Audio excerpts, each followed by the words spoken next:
يا أيها الناس كلوا مما في الأرض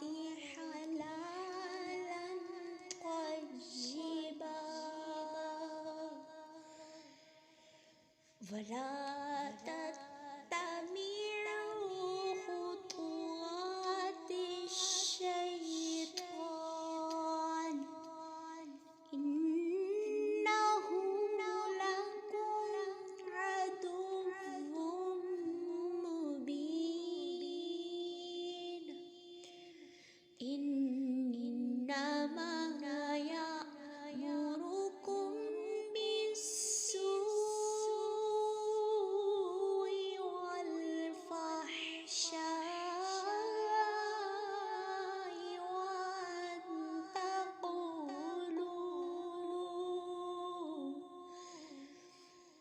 تقولوا على الله ما لا تعلمون وإذا قيل لهم اتبعوا ما أنزل الله قالوا بل نتبع ما ألفينا عليه آباءنا أولو كان آباؤهم لا يعقلون شيئا ولا يهتدون ومثل الذين كفروا كمثل الذي ينعق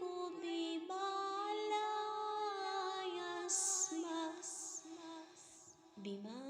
لا يسمع إلا دعاء ونداء ثم بكم عمي فهم لا يعقلون يا أيها الذين آمنوا كلوا من طيبات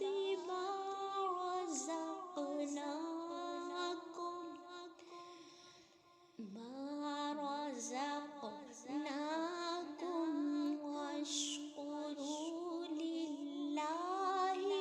إن كنتم إياه تعبدون إنما حرم عليكم الميتة والدم ولحم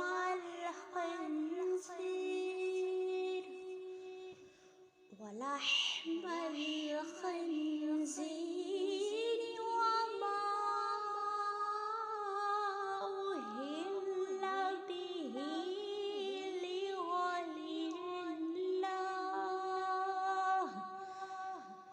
فمن اضطر غير باغ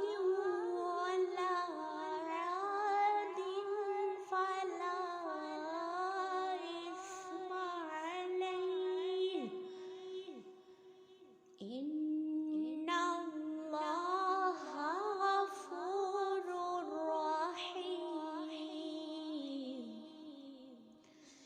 إن الذين يكتمون ما أنزل الله من الكتاب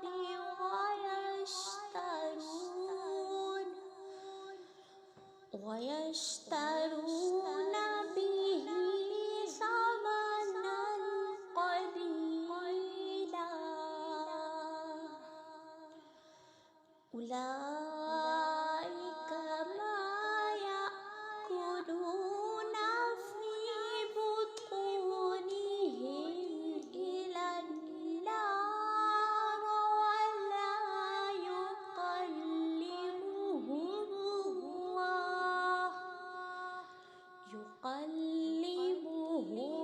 الله يوم القيامة ولا يزكيهم ولهم عذاب أليم. أولئك الذين اشتروا الضلالة بالهدى والعذاب بالمغفرة فما أصبر على النار ذلك